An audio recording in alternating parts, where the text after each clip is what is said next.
Okay, hi everyone, it's Holly and Diana here from Enactus UK. We're going to be covering today some project updates this year. For anyone that wasn't at Leadership Summit, we did announce it to all of your team leaders then. There is some changes for the criterion and changes for the presentation timing this year. So we wanted to make sure that we do a webinar. We'll record this as well, so this is available afterwards to everyone for you to share more widely across your teams.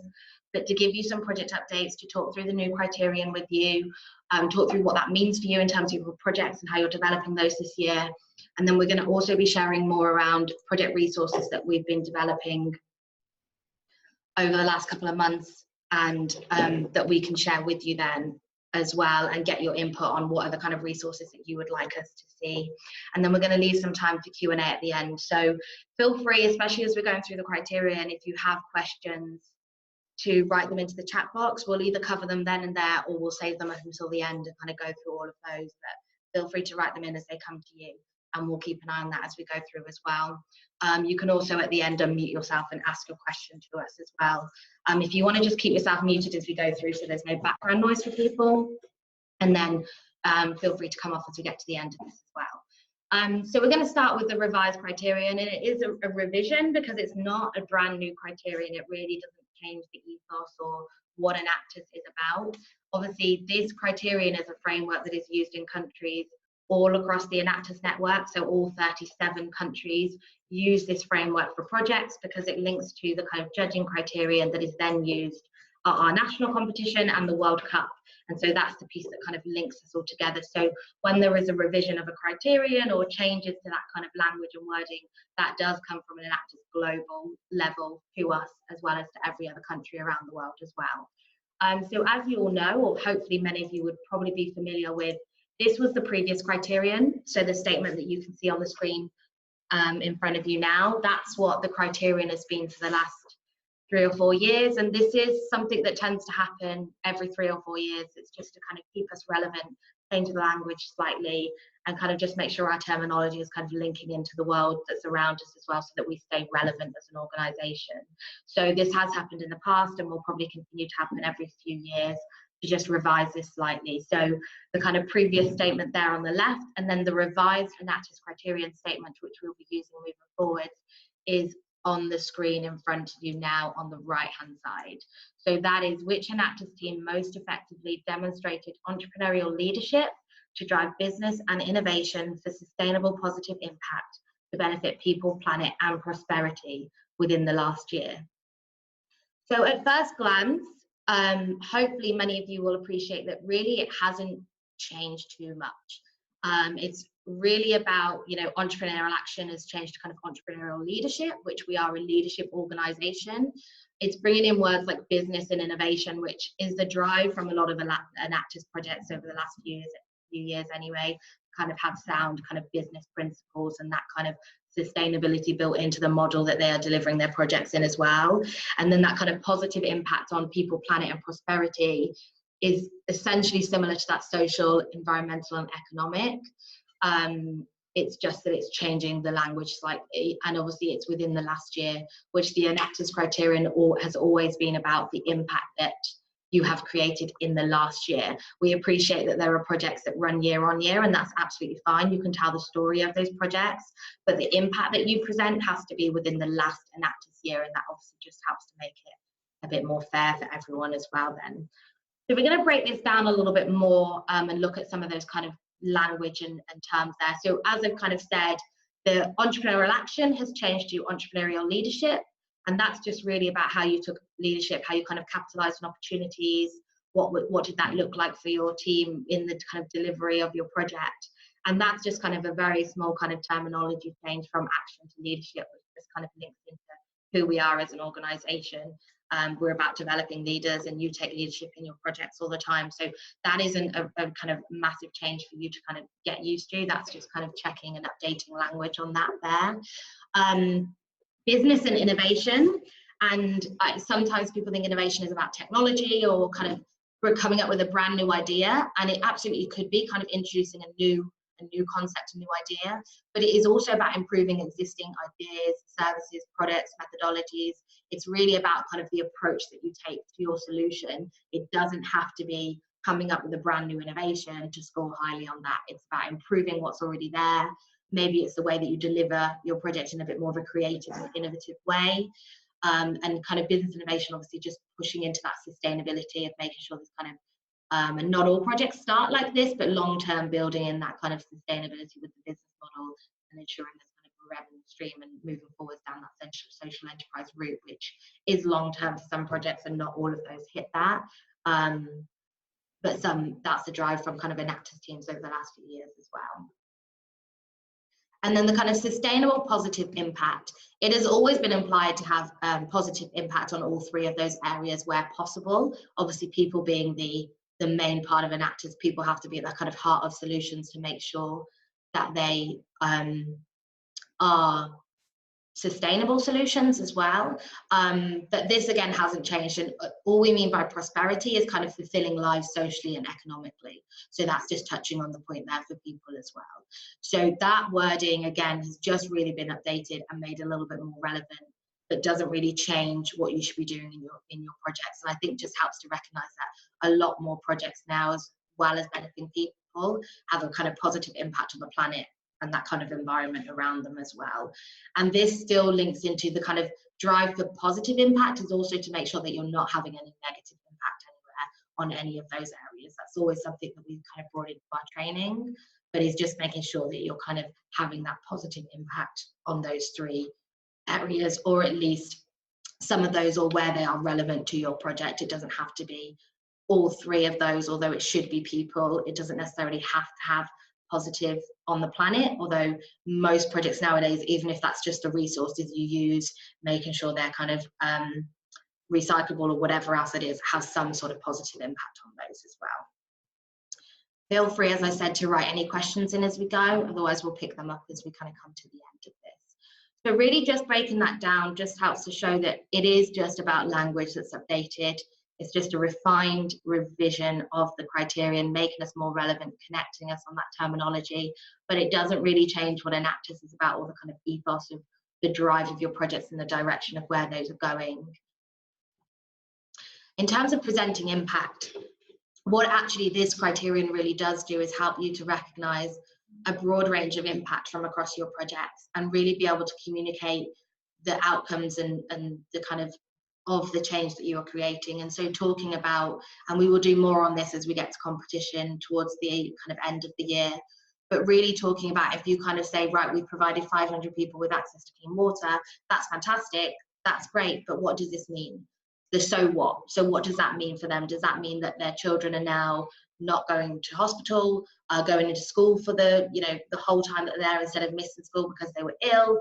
What does that really mean for people that you're working with and that solution? And that's going to be a really big push to make sure that you can really present and demonstrate that impact and the kind of outcomes and what that means for the people.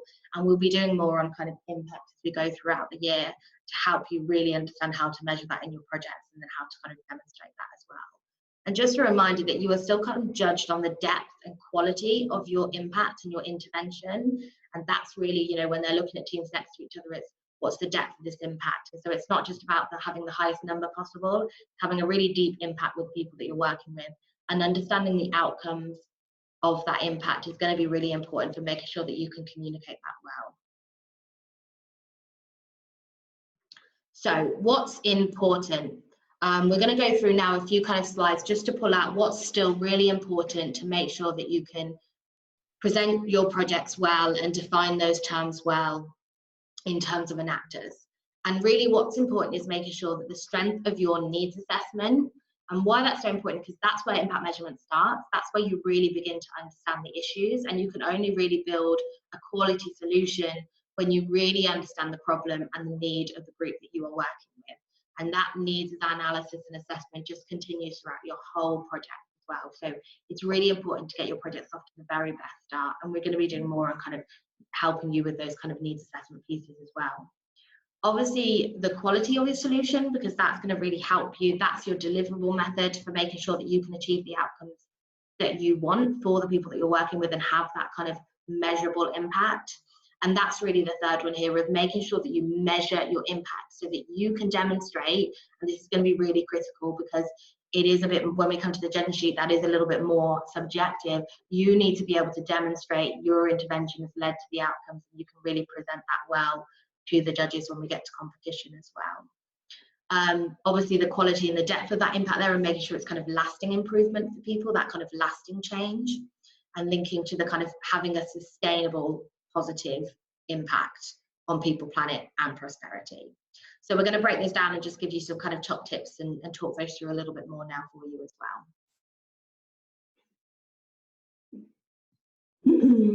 So starting with the strength of your needs assessment and your analysis, that's going to start with your ideation. Obviously, if you're creating a new project idea, and that's getting your team together, understanding the social issue, the causes, the effects, and then looking into that, because what you might see as an issue might not actually have backup in the real world. So you want to make sure that you're conducting your market research, figuring out what the key issues are in your community, and then identifying the beneficiaries. So who can you help? You can talk to your team members, your volunteers, find out like what they're passionate about and who they're passionate about helping. So for example, we have a target group there as being homeless individuals, but that's too broad. So you don't want to say end homelessness in your area. You want to be able to have like one or two individuals that you're speaking to that you're able to help. And if you can prove that you've created like a really great, well-rounded solution for one or two people, and you have the impact measurements there to back it up, that's going to be so much more impactful when you're telling your story than just saying that you ran like X number of workshops for 10 people, because that doesn't really tell the story. So we would rather see a smaller number of people impacted with like the deepest level of impact possible, as opposed to having 100 people attend a workshop, because that doesn't really tell us the outcome. That doesn't tell us a change in the lives of the people that you're helping. So everything that we're focusing on this year is telling us the story of the people that you're helping, the change in their life, which is the outcome, and then telling us how you got there through your impact measurement. And then another really key piece of this, of course, is conducting the needs and wants assessment, because we want you to build your project around and with the beneficiaries, as opposed to creating a solution and then looking for someone to use the solution on. You want it to be a really holistic approach, so you're creating the best possible, most valuable project for the people that you want to help. And then again, this ties into the quality of the solution. So everything starts with that needs assessment. If you have a really deep understanding of the social issue that you're trying to solve, the causes and the effects and the needs and wants of the people that you're trying to help, you're going to be able to deliver like a really good quality solution. And your needs assessment is something that should be ongoing as well. Like, you should never be satisfied that what you're doing is the best that you can do. You should always be checking, like, does this solution meet the needs of the people that we want to help? Is it including the business and innovation piece? Like, is there anything in your existing projects that you can add on to or that could be done better? And then the sustainability of your solution as well, because you always want to make sure that it has that sustainability piece, whether that be the revenue model that keeps the project sustaining, making it a social enterprise, or a project partnership that's going to be able to run it if you eventually do decide to hand it over or step away, or even just figuring out, like, if it's a train the trainer piece that you guys can then build into the project, so that you don't have to run the sessions every time. Like, you can have somebody there that's going to be able to sustain and scale your project over the years. And then all of that is, of course, ties into the entrepreneurial leadership aspect. And impact measurement. So this is really important, and it's not just for competition. It's important for you if you want to apply for funding. It's important if you're trying to pitch your business idea, not even just to companies, but for project partners. If you want to get more people involved in the program, if it's volunteers, if it's to your faculty at your university, it's always good to know and demonstrate that your activities are actually causing a positive impact and a change in the lives of your beneficiaries. So we have a couple of points here that's listed. It just helps you identify where there's room for improvement. So that ties into the ongoing needs assessment piece too. If you're constantly in contact with your project beneficiaries and your project partners, you're going to find out what's working and what doesn't. And getting that feedback is super valuable because then it can help you grow and improve your project again, so you're delivering like the best possible project you can. It's going to help ensure that you reach your success. It's going to allow your beneficiaries to shape your project and what they want from it. There is that funding piece as well, because if you can tell the story, that's great, but you also need to have that data to back it up. So if you're saying that these farmers are having more income, you need to have a baseline for what they were earning before. You need to show that you guys brought in like a sustainable farming training program, and now farmers are earning X amount more. You need to have that actual data to back up the story so you can prove that your activities are actually what caused that change in the lives of your beneficiaries. And then that demonstrates your impact as well and shows that your intervention has caused the outcome that you think it has.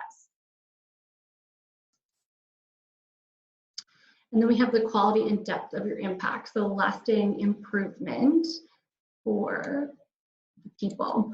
So that's really looking at the long-term change, and the long-term change is in the behavior of the project beneficiaries. It's that outcomes piece.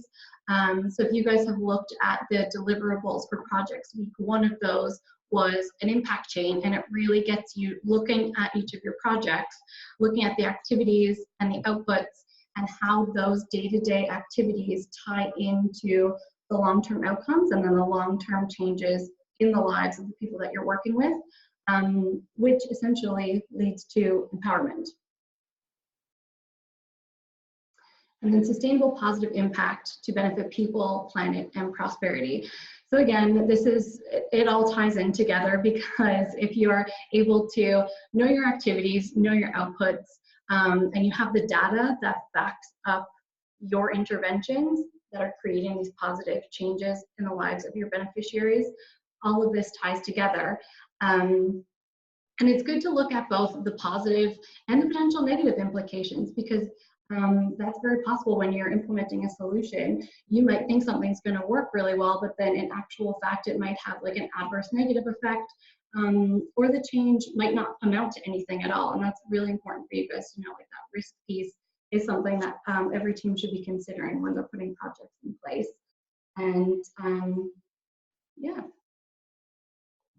I'm going to put it back to Holly to talk to the judging criterion a little bit more.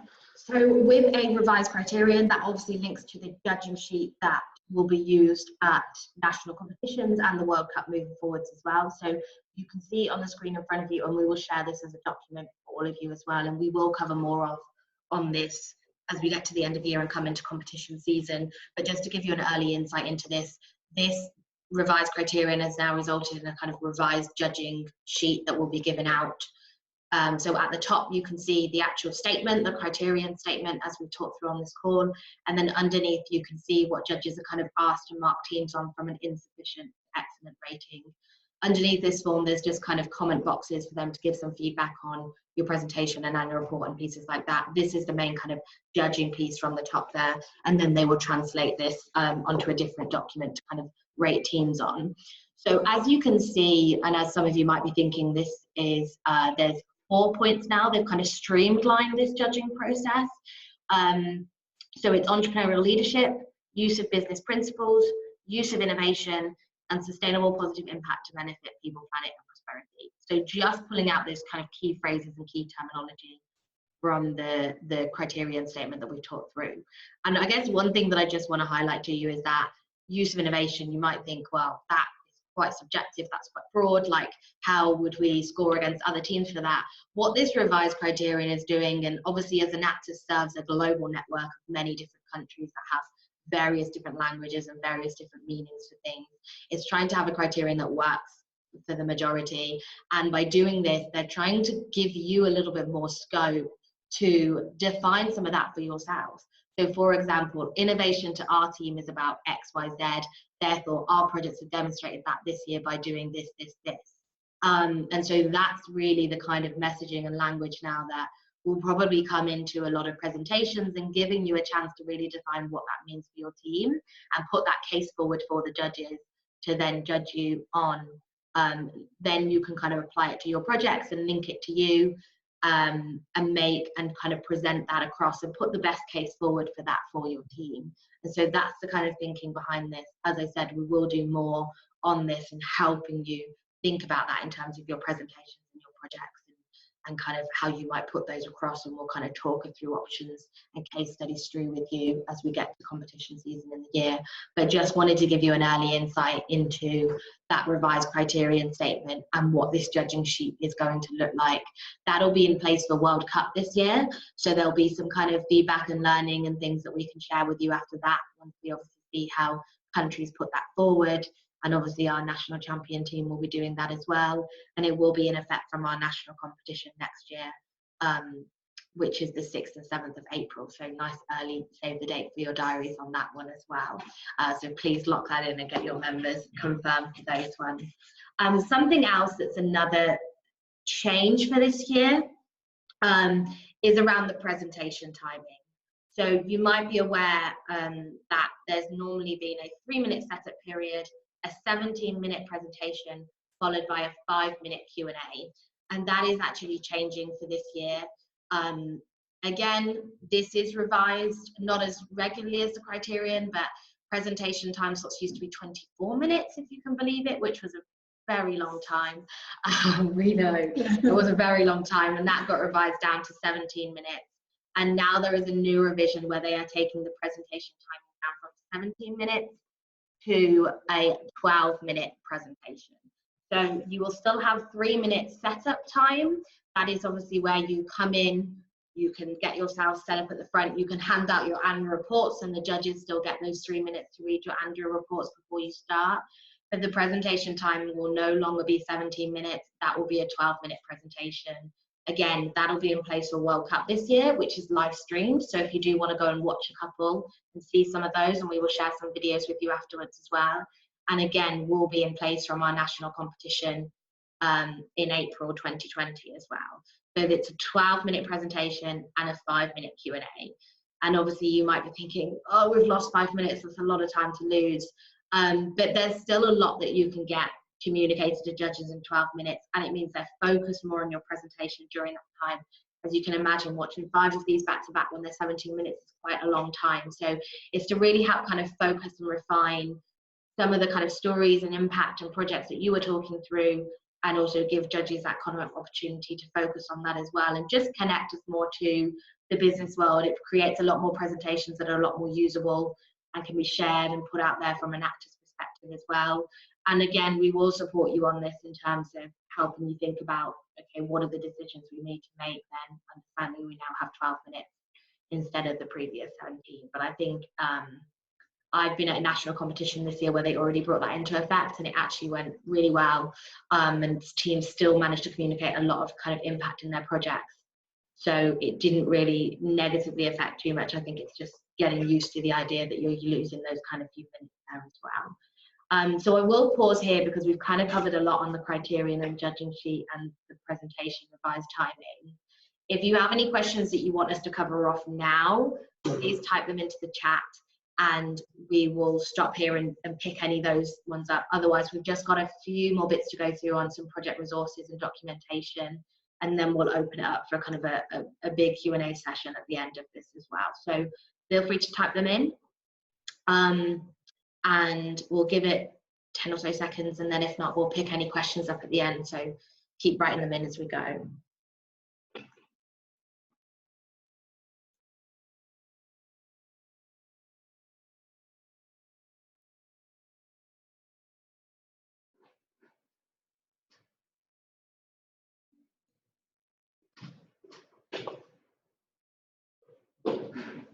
Okay, we'll keep moving on, but do write any questions in. So just a question to the chat box, I'll read it out in case. In terms of commercial projects, is that still a separate stream, or will that be judged along with all the other projects? No, this has not changed. Typically, commercial projects are run separately for Enactus activity to sustain the team, but the projects that are presented at national competition and that fit under that criteria are purely social projects. So surely ones that work with beneficiaries and have that kind of social impact. So commercial projects are a part of teams, absolutely, but aren't involved in the main national competition and therefore don't need to kind of submit to that judging criteria that we've just spoken through, as their benefit is mainly purely to obviously make money for the team.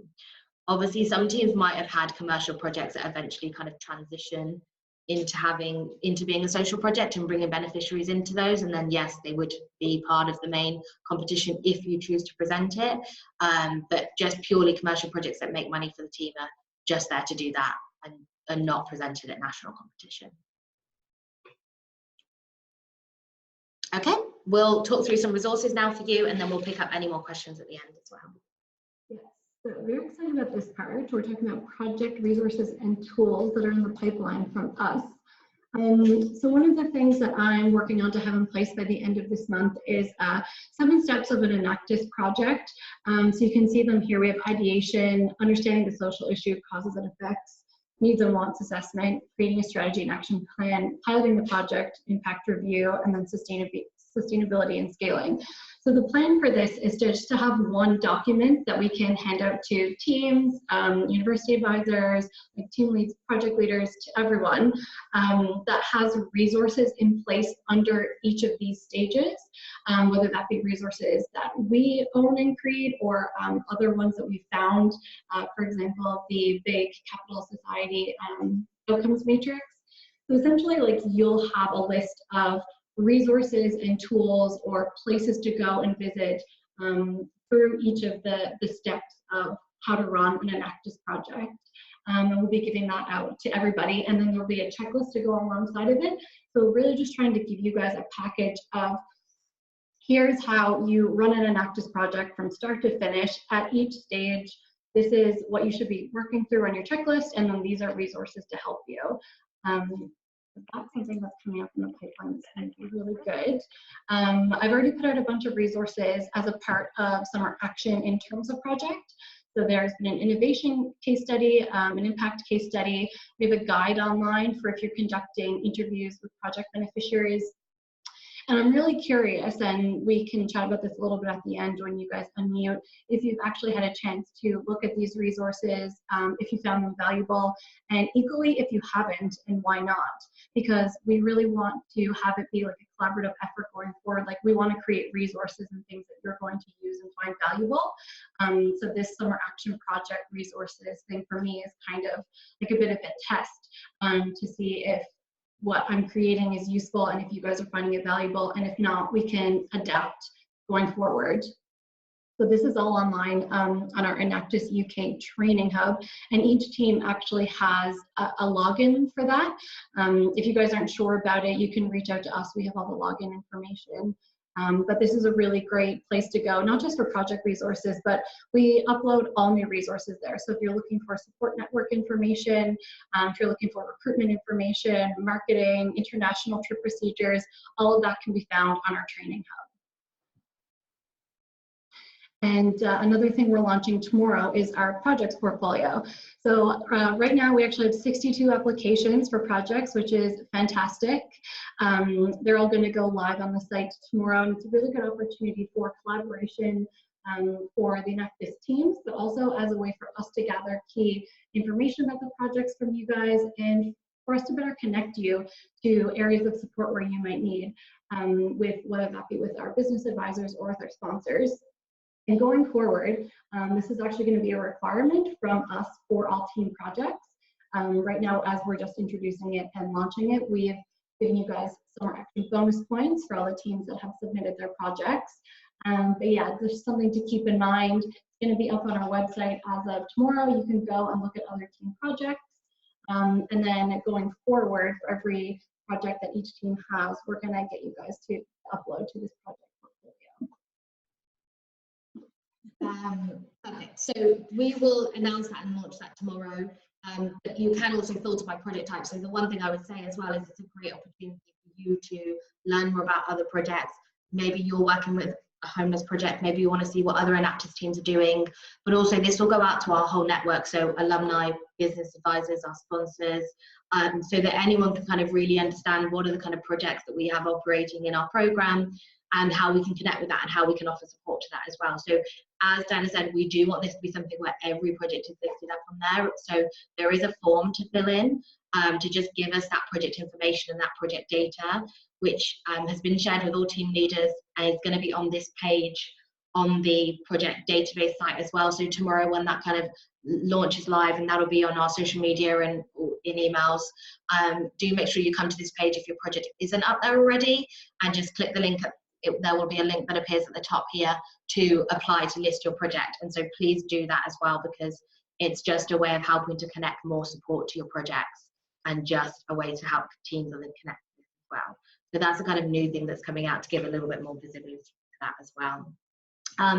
Just to flag a couple of other Enactus UK updates is, as Diana said, we're doing new resources, and as they're coming out over summer, they're being emailed to all of your team leaders and normally your CREs.